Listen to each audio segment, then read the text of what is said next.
internet gods and see what happens. And then we'll be off to the races.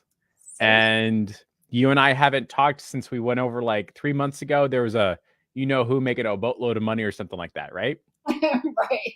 Yeah, that was. We're not going to even go into that. By the way, that person is still making a boatload of money, and I'm all 6 ways of Sunday jealous. It's insane. Yeah, unbelievable. But we're not on here to talk about that person. We're here to talk about you, right?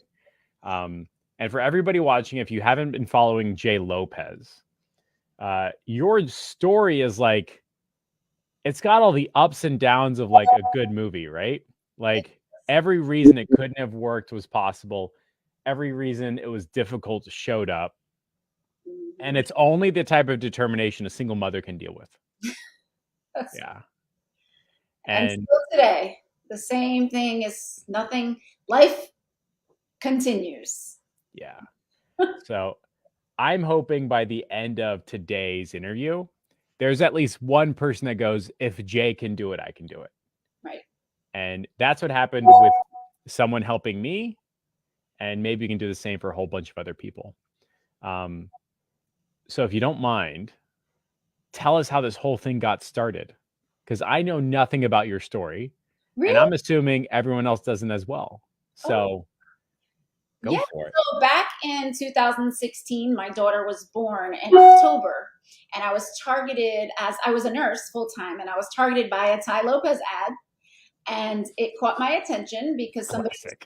I know. It caught my attention because somebody said, "Oh, you seem to know a little bit about marketing and business." I'm like, I don't know. I'm a nurse. I'm not sure, but I'll try.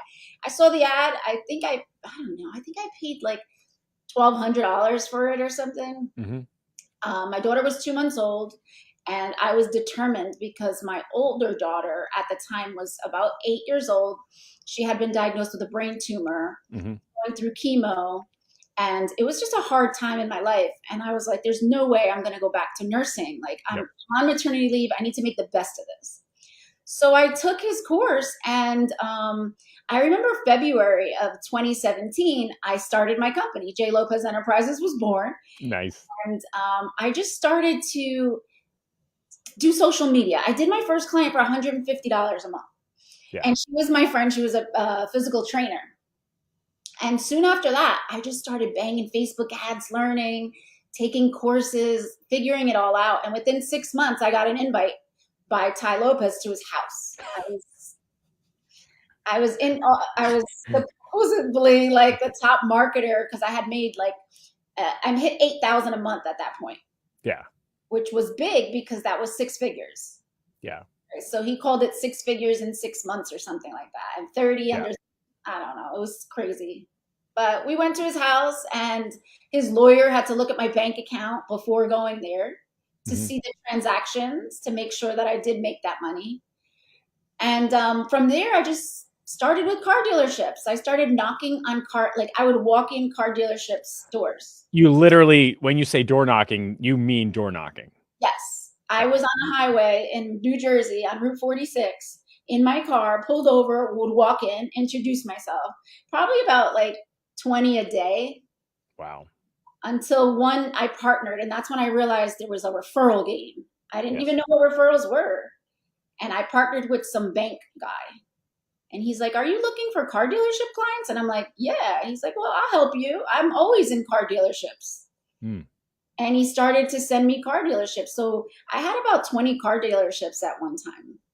And then I started my coaching group, and people wanted to learn about car dealership marketing. Yeah. But that's how it all started back then in 2017. So it started out, you saw an ad just like everybody else, right? You threw the money down, and you threw the money down because it sounds like you were betting on a better life. Like you knew what was going on right now ain't going to work out for the long term because you're a nurse on maternity. You've got a newborn, right? Or about to give birth, right? You've got an 8-year-old, and you're like, this is what I'm doing now as a nurse, working 60 hours a week on a good week, right? Yep. And overnight. Yeah, that ain't working out for the long term, right? Definitely not. No. You start doing social media for your friends and fam. Yep. What were those conversations like? Was it like, hey, you want more customers? Or was it, hey, you need good looking ads or you need presence? Like, what was that $0 to $8,000 a month conversation like? Yeah, so I literally I remember from the day I started my Instagram. My first post was a picture of Ty Lopez. So I made sure to listen to him in his program and start my social media Yeah. and let everybody know what I was doing. Although I got a lot of pushback because I was a nurse. People were like, "What are you doing?" My own mother was like, "Why would you leave nursing to post pictures for people?" Yeah. Like, Yeah. and her in her little accent, if you asked her what does Jasmine's business do, she used to tell people I worked for Facebook. So I just Thanks for the support, mom. so I just started telling people like, hey, listen, I learned about social media marketing. If you have your business, I can help you, you know, and they would be like, all right, well, what could you do? We do 5 posts a week. That was my first package, was like 5 posts a week for $150 a month. Mm. And then the second client was like, if I charge this one 150, let's see what this one says about 325. Yeah. And then I just went from there. And even still now, we still have about 20 something clients that we do social media for. We have some for the past 3 years. I don't market it. I don't tell people, but we charge $625 a month to post. So it wasn't like a ads or ROI or dream customers type of thing. It was like, you need presence and we'll do it for you Yep. in exchange for money. So it wasn't like a big push or anything like that. You weren't trying to have them sit through a VSL. It was, nah, man, this is what I do. This is the price point. Oh my God, you're undercharging. That means I'm going to pay great. The next time is going to be a little bit higher, a little bit higher, a little bit higher. And that was it, right? That was it. That was it. And even still now, like my sister's starting her own social media company. I told her, I said, start for $200 a month. And she just got her 2 first clients. Isn't that like an easy yes? Like that momentum is insanely cool. Yeah, so you build your confidence at the same time, you get better at what you do, and then you can start charging a little bit more because you're better at speaking about it and selling. Correct. Do you find that's a big challenge for most people when they're starting a business? They have difficulty speaking and communicating about it, like how to talk good so people pay you money. Is that like a consistent challenge? Are you noticing? Yes, it was. I Yeah. was, again, going from nursing to selling marketing services was very difficult. It definitely, what changed my life really was Andrew's program Yep. that we were in, learning with Brad about sales. And sales are sales no matter what you're selling. Yep. Right. So learning how to identify somebody's wants and needs and goals and bridging that and all the, those tactics about selling was so important for me. And I still use them. Did you find that, like, after you put down the money and you bet on yourself in the future and the change in your life, and that 0 to 6 month and 6 figures type of thing, was there ever a moment when your brain went, oh my God, I'm doing it, it's happening? Or was it this like slow realization, or like what was going on in your brain during those like first 6 months or so? It was slow, and I wanted it to be slow because I didn't want to feel overwhelmed with so much going on in my life. But I just, it helped me build my confidence, one client after the next one after the next one. And I still, to this day, I'm very slow with the way I do things because I want to learn. And somebody told me one day, your company will tell you when it's going to grow, and it squeezes you. And I would wait for the squeeze and go to the next thing. What do I need next? Wait for the squeeze. What is next? And the company does tell you what you need next. What, when you start getting overwhelmed, when your staff, so I really took it slow. And then all of a sudden, when Ty Lopez invited me to his house, that's when it hit me. Yeah. I was like, I really own a company. Like, this is something real, And then people started messaging me, oh, I saw you in his YouTube ads all over the place. I'm like, oh. Oh, now everyone's supporting now that I've made it. Where were you when I was starting at nothing? Thank you very much. Yeah. Exactly. And I feel like I made more money when I made $10,000 a month than I do now. It's so interesting because I think that's like a conversation about the bar being raised or something like that. Like when you're at zero, you're like, if I hit 10 grand a month, I'll be happy. Then you hit 10 grand, you're like, maybe it's 30. And then you're like, maybe it's 70. I'll be happy when I make $1 million a day. And you're like, what am I supposed to do here?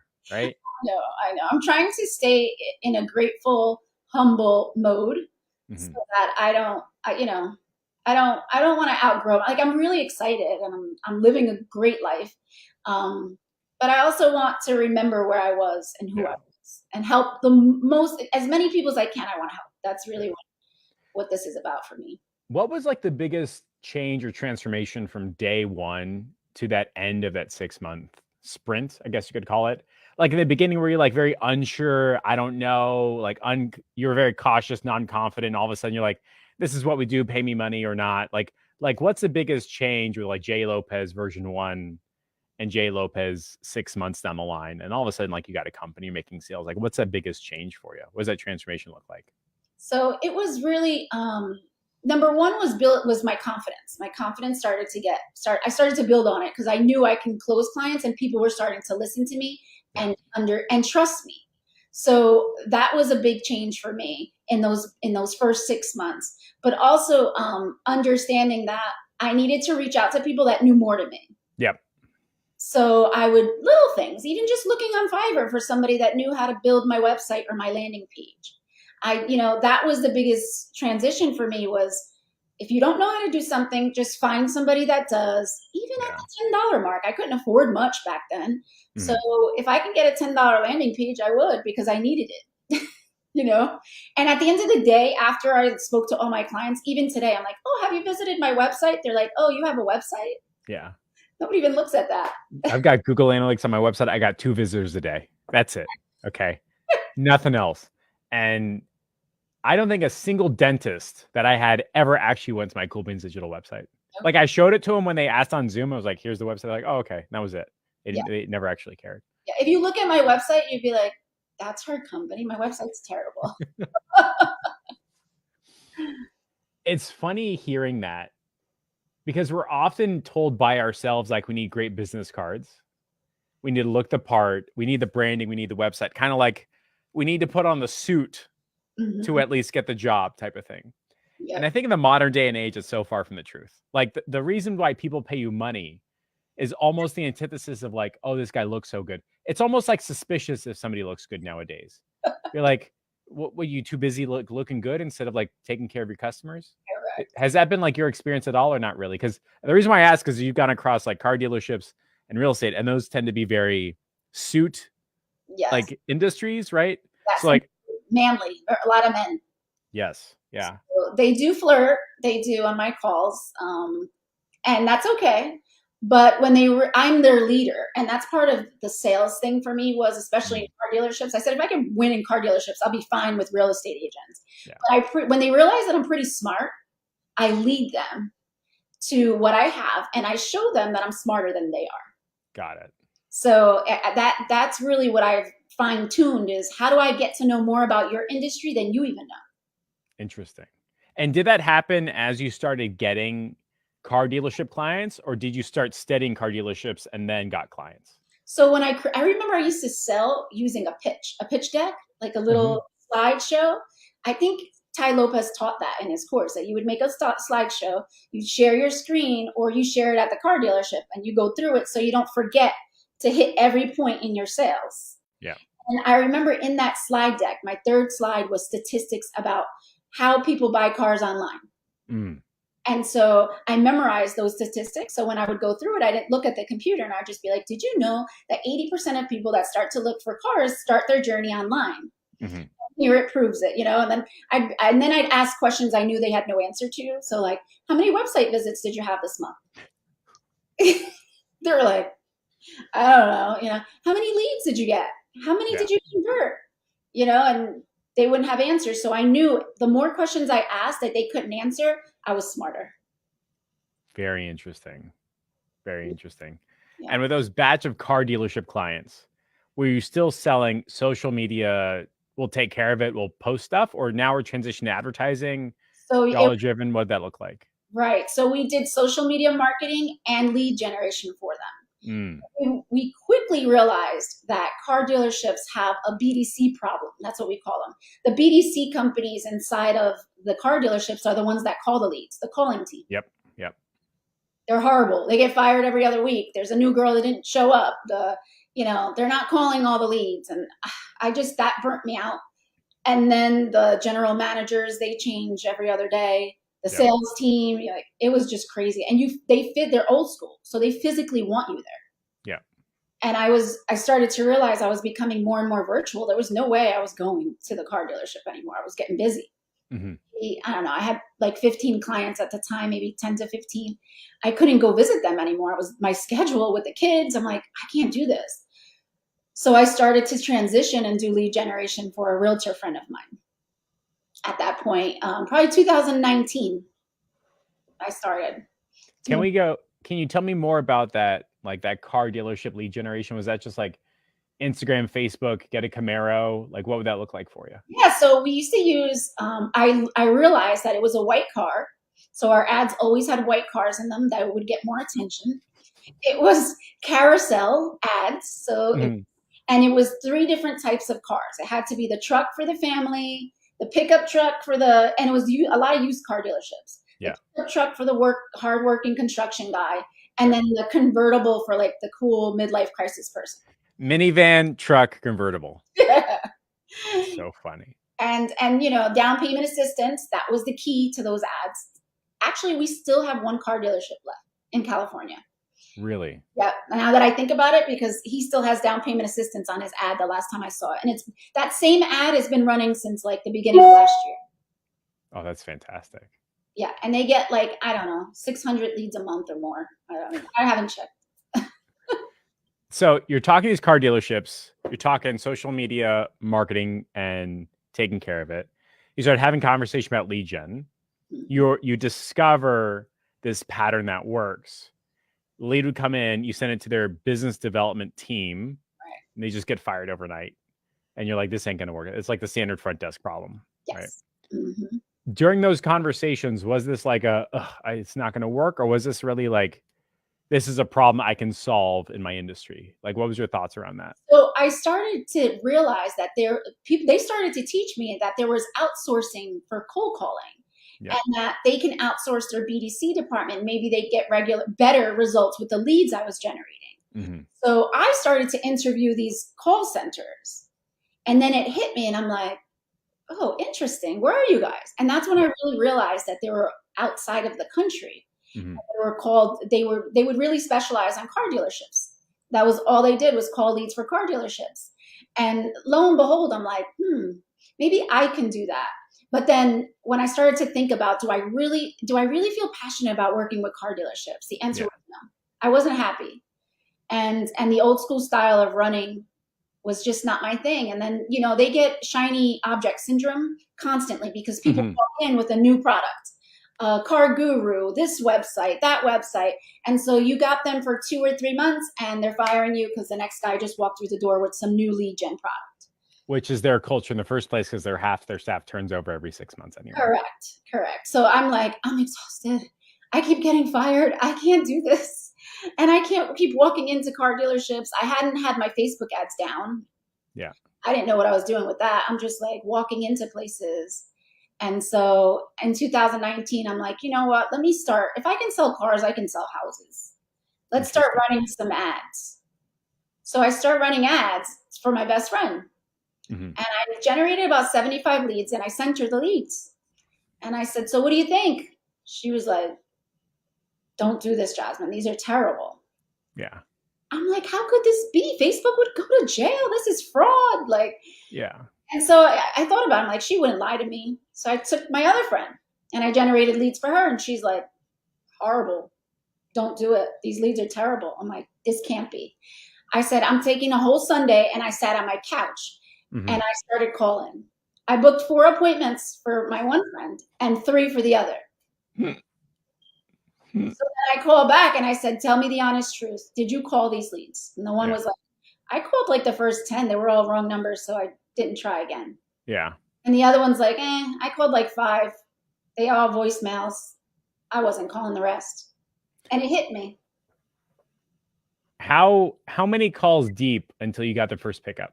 15. So interesting. So now I already know. I know my numbers. So when I get real estate agents that think they're marketers on my calls, and, I've done Facebook ads, I've done Facebook leads. Let's hear your numbers. They always say to me, I go 1 in 15, 1 in 20 turns into an appointment. But if you only call 1 day a week, you're done. You hate Facebook ads.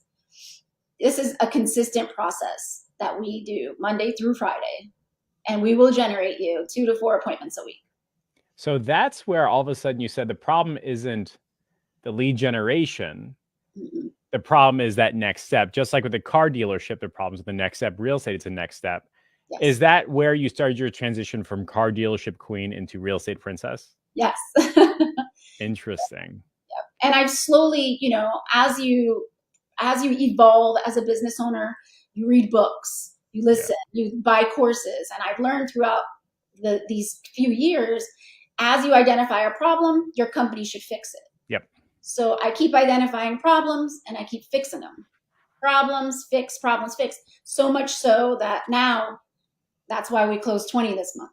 They come with all their problems, and Yep. at the end of the conversation, I fix them all. Very interesting. And so what are some examples of some like significant or material problems? So on the dental side, right? There's generating the lead, which they don't know how to do, so we do it for them. There's calling them back, which they can't do. They're too busy, so we do it for them. There's a qualification conversation. Mhm. Then there's that get them on the phone and then introduce them to my front desk. So we do all four. I then had some dentists say, we need to talk about like them making sure that they show up. Some dentists say like, hey, we need you to make sure their credit is good. So we could have kept going forward in like 7, 8, 9, 10 steps type of thing. But after a while, you're like, all right, we got to draw a line somewhere. So, but was that the same thing for you? Yep. Or did you find different problems with real estate? What would that look like for you? So the same, but we kept solving them. So the credit issue, we solved them. We have a credit repair company inside of mine. So the follow-up is also a big issue because we can generate the lead, we can qualify it, but buying a home is a journey. So I have to teach real estate agents what the journey looks like. 40% of leads are looking 6 to 12 months out. 40%, 3 to 6 months, 20% are ready to buy now. Yeah. What we're here for is to fill your sales pipeline. We'll generate the lead, we'll qualify it, but we're sticking there with you and them on that journey to get them qualified in 6 to 12 months. We're not allowing those leads to be abandoned, because what most real estate agents do is they work with the ones that are now between the first 3 months. Yep. The other ones get forgotten about and they still go buy a house. Just not with them, with somebody else. Right. So with us, we're following up, we're nurturing, we're putting appointments on we're spoon feeding them, literally. Putting appointments on their calendars. We have credit repair company inside of mine. We send it to credit repair and they come back 3 months later, their credit's fixed. We send it back to the agent. Your client's ready to go. Interesting. Yeah. So it's been little by little really clearing up. Even some Zillow agents will come to us. They're like, oh, our phone pickup rate is 30%. No problem. We'll pick up the phone for you. You'll go to 90%. Does that work for you? Yeah. Oh, okay. When can we start? So does that mean like they're only picking up 1/3, or does that mean the leads are only picking up 1/3, or what does that 30% mean? They're only picking up 1/3 of the calls. So the Zillow agent's only picking up 1/3 of the calls? Yep. Wow. So because they're too busy or they missed a phone call or who knows what. Yep. And then we have clients right now that are like, let's say you get a dentist office and they're like, well, we've been generating leads for how long? I don't need any more. I just need help calling. Yeah. So that's our other program. We only have 3 offers, but that's the third offer is hand over your CRM. Let's bang all those out, put them in your pipeline. And then I'm a one-stop shop at that point. Today, a client said, Jasmine, it looks like we're done with my CRM. Let's upgrade to your other program and get some new buyer leads in. So here's the most interesting thing that I just heard, and everybody should be paying attention to this. Every single client that you're having conversation with falls into 1 of 3 buckets. They got the now problem, the tomorrow problem, the day after problem, right? Mm-hmm. And the real estate client or the end buyer of the home, I want to buy a house now, later because I got to fix my credit, later on because I have to get money, whatever. You got to solve those challenges. For the real estate client, there is the I don't know how to generate a lead. Mm-hmm. There's the I can't get them qualified. And then there's the I need somebody to call everybody back. Yep. If you're only offering one solution to one problem, they've solved that, then they leave you. Is that right? Yes. That was in the beginning. Yep. And even now I have them come. They're like, my CRM's fine. I have an ISA. Yeah. Buyer leads, I don't need those, but I want more listings. What you got? No problem. We do cold calling for FSBOs, expireds, pre-foreclosures. You just take it out of the coat and give it to them. Yep. Mm-hmm. That's fantastic. So now your closing rate and your client happiness rate is through the roof, and you never lose a client. They just switch their product. Is that right? They upgrade. So we measure, we have a lot of KPIs now. We measure the number of clients per month that upgrade their services. Very interesting. So typically, do you find clients coming in saying I need more leads, or clients coming in saying I need a callback service, or what does that look like? Most of them they pick the one where I have a CRM, but that's on purpose. So we've chosen our ideal client is a team leader with at least 5 to 10 agents, or a broker owner with over 30 agents in their office. So we are out there. We have 2 SDRs that one is doing emails and text. The other one is stalking all over social media and LinkedIn, Sales Navigator. And we're really looking at agents that have teams. So team leaders. And those are the ones that say, I have 5,000 leads in my CRM. We need them managed. And that's a quick sale right there, because and we rotate, we round robin. The other problem we solved is, oh yeah, we generate leads, but our agents don't call them. So we're spending a lot of money. No problem. We have an accountability program. At the end of every week, you'll get a list of agents that didn't call back their leads in the past 24 hours. Yeah. And they're like, really? Yeah. So now we help team leaders fire their agents off their lead generation programs. Yeah. Every single time there's a problem, you provided a solution. Yeah. So now the next question is, how do you do all that without all the gray hairs in the universe? Like, how do you balance all that amidst, by the way, single mom, kids, business? Now you got like 7 products, 30 remote assistants. Like, how do you do that? I think that's where my nurse management umbrella hat came in, was really understanding, number one is people, is hiring the right people. Aish was just actually promoted today to vice president of operations. She was given a big raise. She was my first hire, and she now oversees all operations. So we have virtual assistants that work with us. We have 2 HR team members. We have customer service management. We have quality control, plus all the cold callers, and it's all managed inside of Slack. So each client has their own Slack channel with 7 members from our team inside of there overseeing everything. And everything is a very lean process. So Monday, my team meets every Monday, the whole company except for me. They go over what their clients look like last week, what their goals are for this week. Then they attend a monthly mandatory meeting. They get performance evaluations every 3 months. They get raises every 6 months based on performance. We have PTO policies, sick policies, benefit plan. Yo, you got a company. The medical benefits will be announced this year for the VAs in the Philippines. The ones in other countries, unfortunately, we don't have enough in those countries to provide medical benefits. But that is amazing to hear, A, and more importantly, B, shows how much the term company has changed over time. Because 80s, 90s, early 2000s, maybe even like the late 2010s, it's like, no, you got to be in the office. Everything needs to be organized, always a meeting. Now you have access to a labor pool across the world. And honestly, some of these virtual assistants are better than us. Is that right? Anya, I just hired her. She's industrial engineer, master's degree prepared. She's a cold caller. Wow. We have nurses, we have doctors, we have English as second language teachers. And the other thing is, the reason why we're doing well is because every one of our cold callers speaks perfect English. Their English has to be like mine or better. Yeah. Do not allow a slight accent. It's not allowed. Interesting. So when an agent comes and I clear out the elephant in the room about the accent, they go, what? I go, would you like to hear it? Yeah. And I play a couple calls and they're like, wow. We don't even let them meet their ISAs. So the agent who's coming in and saying, I need more leads, we can generate leads. Yeah. The problem now becomes, need to call them back. The devil on the shoulder is like, but who's calling these people back? I'm going to push play right now. You can listen in. Yeah. Very cool. Yeah. So now the stickiness of an agent to J. Lopez Enterprises is through the dang roof. Right. That's how it's supposed to be.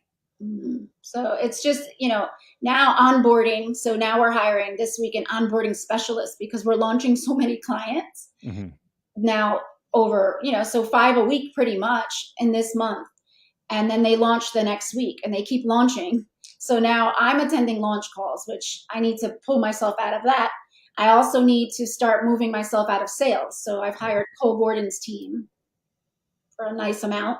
Yep. Help me put a salesperson, preferably I chose a woman because it's a woman-run company. We have a lot of women in the company. Yep. To do sales calls for me so I can free up my time and work more on the operational side. Because Tom Ferry, who's a very, very big real estate guy, he has his team leaders who want to meet with me. I can take on the business, but I'm maybe. Oh, we lost her. Oh no. Her internet's gone forever, guys. There's nothing we can do. It's the end of the interview and broadcast. Uh-oh. Appreciate everybody for staying on board, all 14 of you. There we go. Okay, we're back. I lost you at Tom. Go for it. So Tom is, one of the best #1 coaches in the real estate industry, and he's not even a realtor. That's the thing. He texts me, and we're supposed to be meeting with his team soon, but he said, before we meet, just make sure you're ready for the influx. Yeah. So we're setting that I told him, give me about a month. We're just setting up more callers to go through ISA University. We have a university inside the company. Yo, you got everything figured out. Slowly, but it took a long time to get here, but we're figuring it out. So once we can onboard, if we can onboard 20, within a month, we'll be onboarding 30, 40, and then we can take the influx. That's so cool. And it sounds like you have found the next, I guess, problem en masse, which is virtual assistants for everyone. Is that right? Something along those lines? Yeah. So we started Scalable in 2021 at the end of the year because we found lots of companies that offer virtual assistants for, $2,500 a month, $2,000 a month. And it just didn't feel right to me. A lot of the agents were coming, they wanted to get my services, and they were stuck in contracts with a VA for $2,000 a month. Yeah. And it wasn't my thing. And I said, you know what? I'm going to help people hire virtual assistants because we have a skill. Yep. And now we help hire, train, manage, onboard, and we cut the umbilical cord. So they get to keep their VA and pay them $300, $400 a month on their own, and they're happy. There's no monthly fee.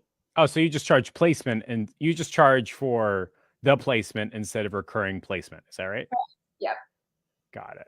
So that I did to keep my Aish, who's so excellent. She's 50% partner with me on that company. Got it.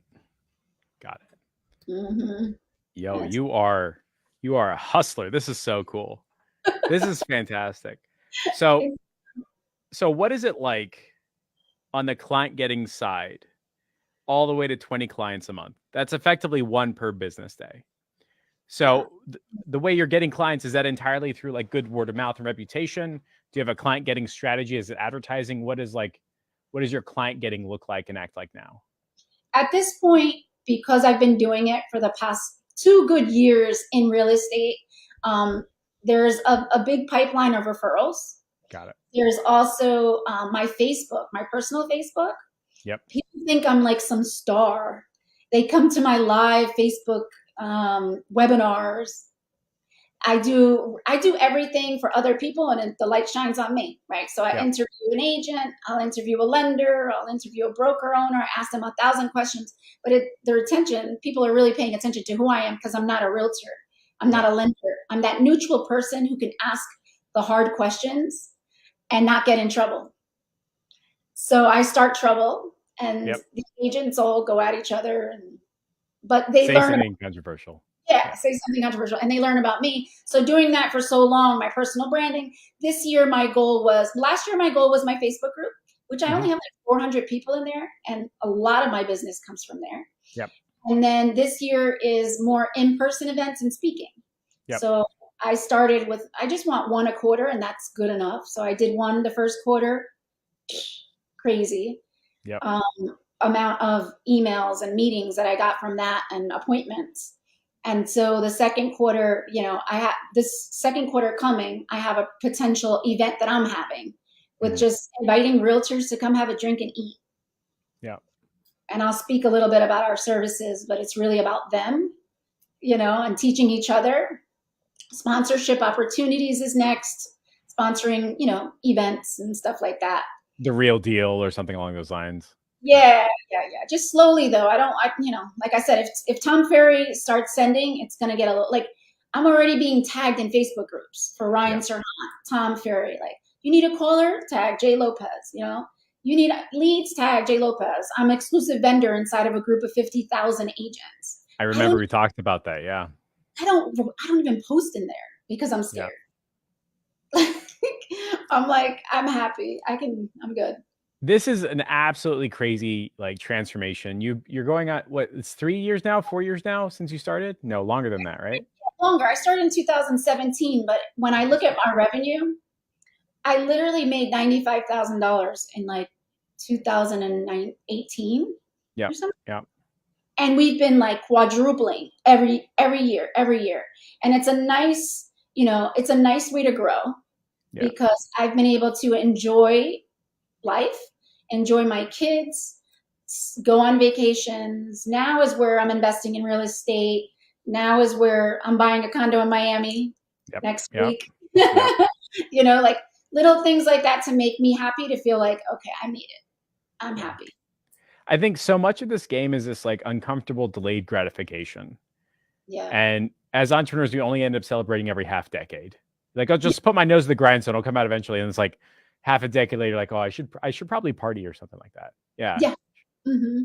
Very I think interesting. The more money I make, the more grateful I get and the less I want to spend. Yeah. Yeah.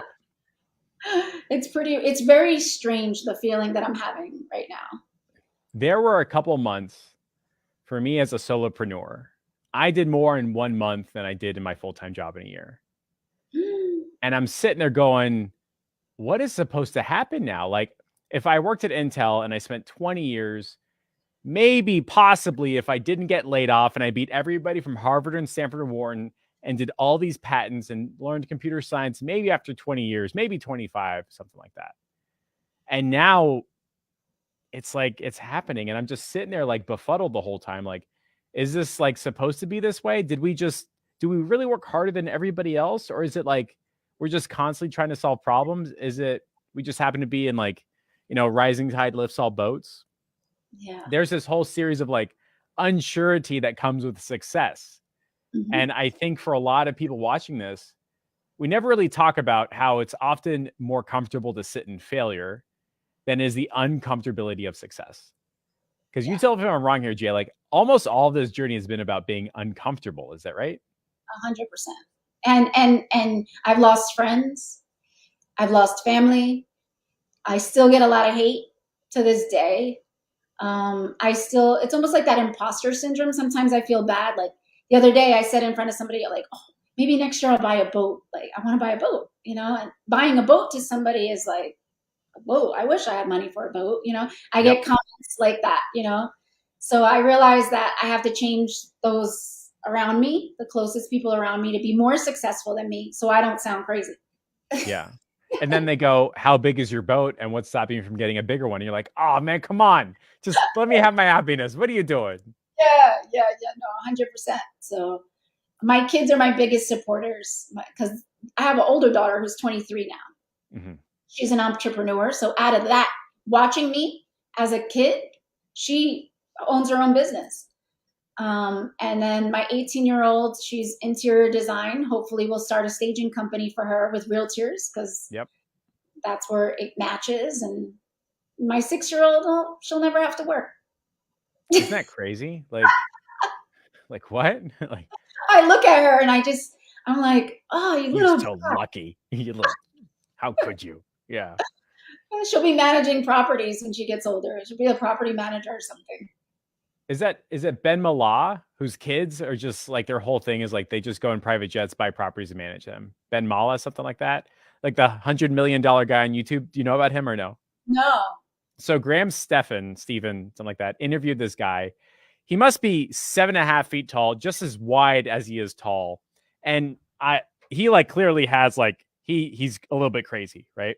But he grew up in like the roughest part of, I think, Jersey or New York, bought a property, painted it, rented it, et cetera, et cetera, et cetera, 1031 all the way up.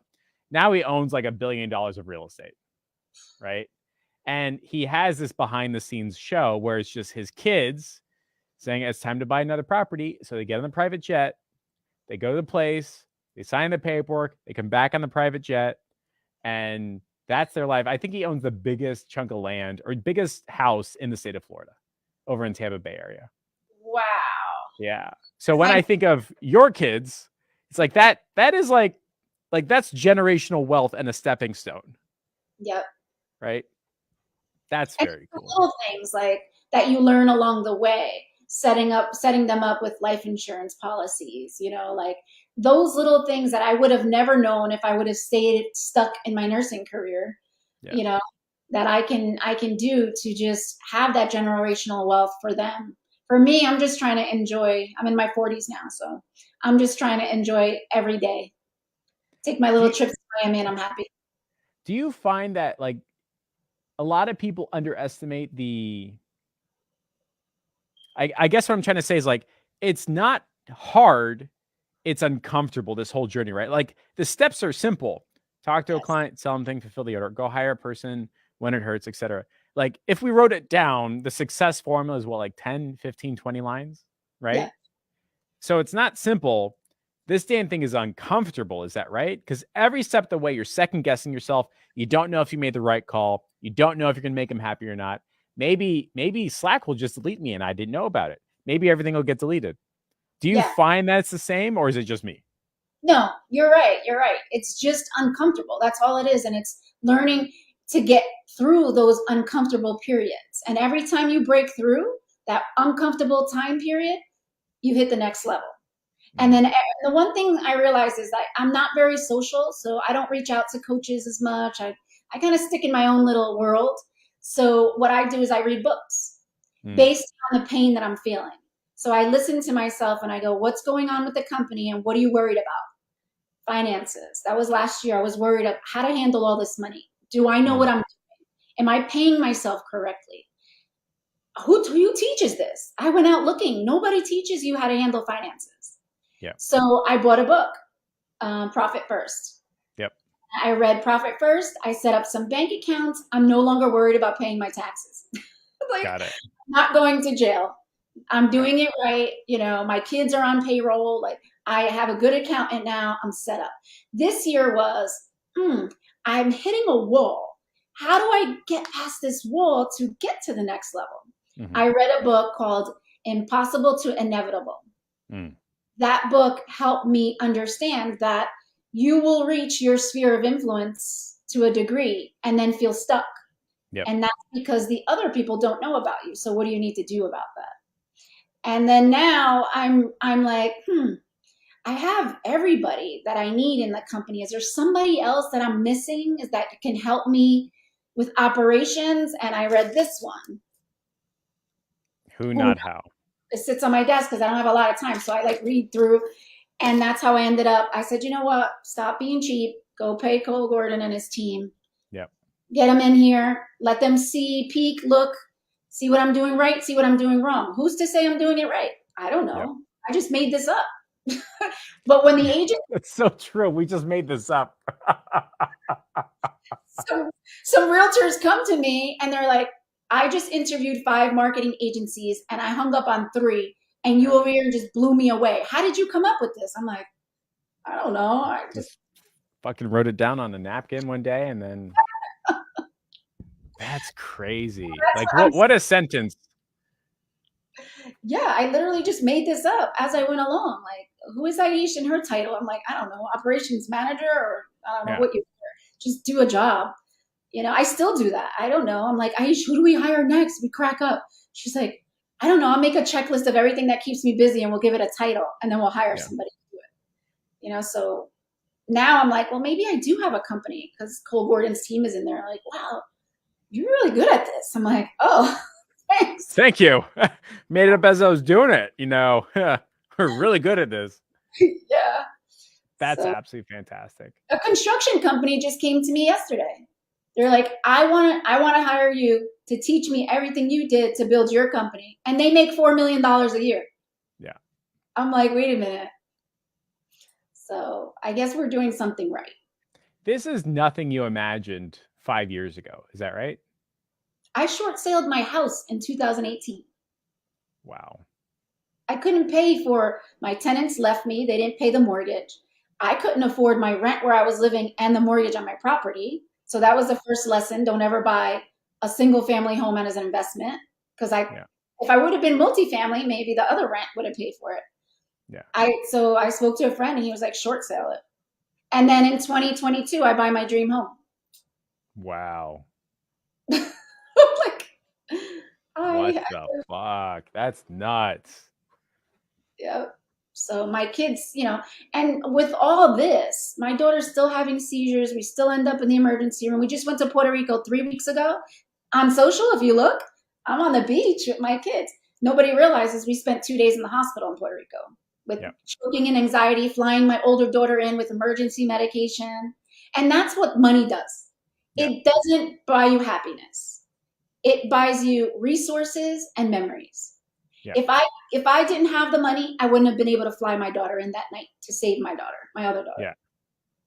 I had to pay big. Money just buys you solutions to problems that you have. Yes. Very interesting. That's why I never take it for granted. We could lose it all tomorrow. Yeah. So I share and give and do as much as I can with charity and sitting on the boards of, nonprofits and, supporting other women in business and talking and inspiring, because I feel like I owe that to people. Yeah. Do you think that like your youngest daughter's looking at this and saying, like, will she ever have context, or she's just going to grow up without knowing the pain that you grew up with? Is that correct? Correct. She already told me the other day. She goes, "Oh, mommy, we only fly first class. I love it." Then she knows. So she said, "I feel like the royalty." She goes, "Because we have somebody who comes into the house to, we have drivers now. I spoil myself with certain things that I wanted. Somebody comes to take care of me 3 days a week as a mommy helper, but they really help mommy. They don't help kids. Yeah. So they make my green juice. They do my laundry. They clean up the house." That was something I learned from Andrew. Yeah. He said to give up those mundane tasks to make more money. And it's still true today. Man, I grew up with my parents saying, like, clean your house, clean your room, do your laundry. And it's so far from the damn truth. Like, dude, don't do that. Go talk to your clients. Go build a better way of working. Go build a business.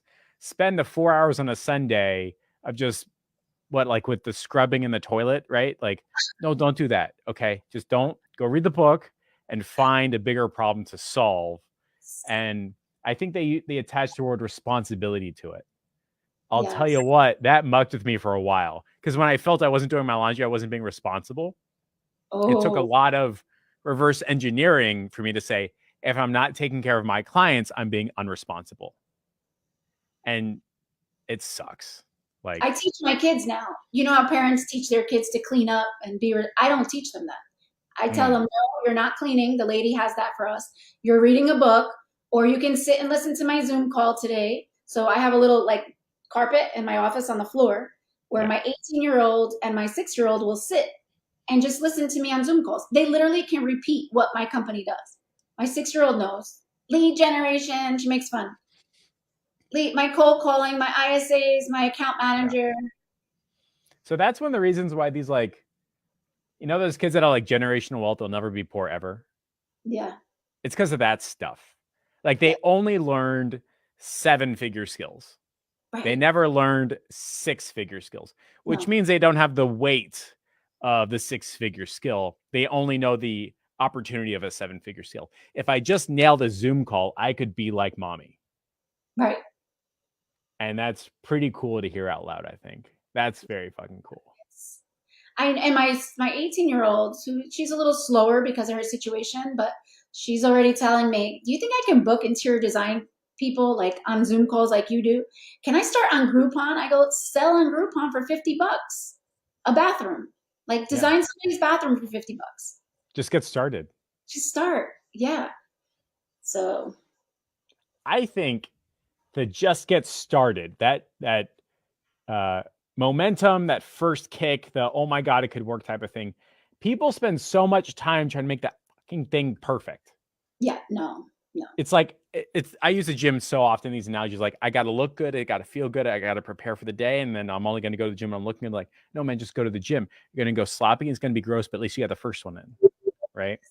And it's the same exact thing you just mentioned with the Groupon, which is like, just get the first one out of the way, just go ahead and have a $50 deal and just get a testimonial, and all of a sudden it's a notch in your belt, it's a trophy on your wall, and you can build to the next one. Yep. And the big thing I do is I have no contracts. I have no setup fees. My VAs speak perfect English, and you can speak to any one of my clients. Mm-hmm. Just pick. So I don't have a pitch anymore. I share my screen. I show Slack. I show all my clients. I go, where are you located? California? Oh, do you know Christian, blah, blah, blah? He's with Douglas Elliman. Yeah. You call him.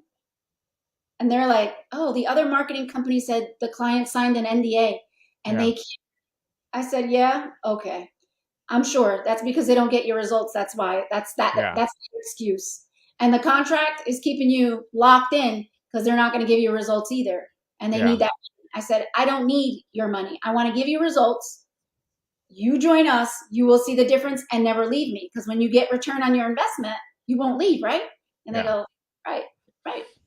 Or at the very least, what you're doing is you are solving their list management problem, their callback problem, the reasons why they're not making enough money, the reasons why they can't grow their business. Look, Mr. Johnson, I'm not saying I'm going to turn you into a millionaire overnight, but at least you won't have this problem anymore. And for a lot of people, that's okay, here's money. Mm-hmm. And I think that's one hell of a sales pitch, by the way. Like, oh, who do you want to talk to? Just scroll right through it. I've done a pitch like that, and those are like the easiest sales conversations. Yep. I even tell them, I do. There's a couple of clients I tried to fire myself from, because if I don't get your results, I can't sleep. Yeah. And it's true. Even if I have a ton of clients, I can remember the names at the top of my head. Yeah. So I'll tell the client, we're pulling out of services because your area is brittle. And then they say no. They don't let us go because we provide so much value to them. Yeah. Because if you fired them, they'd have to hire somebody for 3, 4, or 5 times the dollars, train them, educate them, get them up to speed, and then manage them. It's like, look, I'm not going to do all that. Okay. Like that's not my skill set. And if it was, it would take me away from running the business. So I guess what I'm hearing is like, even though there's no ROI, they still want to stick around. Is that right? Oh yeah. They will stick around because they know it's a journey. And every coach in real estate, number one thing they preach is bang out the phones and cold call. Yeah. Real estate agents are not calling anybody, even if they say they do. And we've proven it because we get FSBO and expired appointments all the time. And there's clients who say, there's leads that'll be like, no, you're the first agent that called me. What do you mean? Everyone's already called. No, not at all. He's called me. Mm-hmm. So it sounds like there's a huge need in the marketplace, not for this like front end hard ROI Dan Kennedy style thing, but instead for the like, look, man, just tell me your problem. I'll build out a solution and charge you fairly for it. Is that an accurate sentence? We have our prices are so fairly priced that they come to our calls and they're like, did you say that right? Yeah. And we're like, yep. And no contract helps them, lowers that barrier of entry right away. So it's funny. I say there's no contract. There's just a 3-month agreement. Yeah. And they're like, oh, okay. Not like a 12-month or 24. No. It's a 3-month. Yeah. And they know the life cycle of a lead is 90 to 180 days. And once they're in with us, they feel secure that somebody's making the calls because they're not. Yeah. And so from the client's point of view, you tell me if I'm wrong here. Yeah, they get Slack, but they're probably not in it all day long. There's just like someone to talk to. But if I understand correctly, the client's list is getting calls, texts, follow-ups. Yep. And your caller will schedule a conversation on the agent's calendar. Is that right? Correct. Yep. And sometimes we'll push for live transfers or an in-person appointment. Yeah. This month, we had a $1 million listing, a $2.3 million listing. One agent listed 2 in 1 week. We have like one agent is working with 5 buyers this month, like just this month. So I'm able to post those results and they're like, whoa, and it really is. They're really getting results. We have investors now too that are coming to us just for cold calling because they hear from agents about us. So now they're coming for motivated sellers, wholesalers. Yep. So. And are you doing any, like, it sounds like phase 1 is we'll take care of your list, like a DBR reactivation, nurturing, whatever it is. You run out of that, then you do on the lead generation side. Is that correct? Yep. Gotcha. So we'll upgrade them, charge them a little extra for the Facebook ad setup. And then we're generating the lead, but it's going right in the CRM and we're qualifying those. Which makes it easier for your media buyer to run ads anyway, knowing that the next step is top tier taken care of. Yeah. And so to get them results, like you have options to get them results. It's not just what I used to do, which was generate the lead and hope and pray they called them and they wouldn't fire me. Yeah. Now I took over control of everything and they're staying. When I forward integrated my services as far as I could with the dentist, they become infinitely happier. Yeah. Like they no longer deal with bad leads, not interested, time wasters, tire kickers. They don't get to experience that first 10 or so. No. My staff does. And then after a while, and like the numbers we say is like out of 10, 7 are going to be trash. They say, great, I don't have to deal with them. You're right. I will, not you. Of the remaining 2 or 3, those are the people that are good enough for a live transfer. One of those is going to come in for a conversation. Yep. Like, yeah, those numbers make sense. Versus what it used to be was like a lead is not dead until they tell you to hang up the phone. Like, right. God, man, you're ruining me, right? Yeah. And it's so cool hearing your journey because I think it gives hope to Jay Lopez 5 years ago. I hope there's somebody watching right here, right now that is like, God damn, I got to short sell my house, or God damn it, my career sucks, or God damn it, like I can't figure it. There is opportunity with the grind and the working hard. Oh, yeah. My last question for you is if there's one thing, like one sentence, one idea, something like that, that somebody watching this could take away from, what would that be? Never give up, because you never know if that same day you're giving up is the day that big client shows up. And stay consistent. Just keep going. Even if you think you don't know what you're doing, you will figure it out. If you have the drive, if your gut tells you you're going to be big in this lifetime, follow that instinct, because that's the instinct I still have, that I'm going to be something incredible. I still don't know where I'm going, but I feel it inside of me that it's brewing, that we are possibly the next Zillow of this world. Wouldn't that be insane? Right? You got to change that name to Zillow because they're about to get bought. That's so cool. Yeah. That's so cool. Well, Jay, it's always a pleasure. Much appreciated. Thanks for squeezing us in. We're not going to debrief or anything like that because I know you got to get to your 1 o'clock. And I hope you build a business for the better. Thanks so much for your time. Thank you for having me, Jeff. So exciting to see you again. Catch you later. Bye. Okay, bye.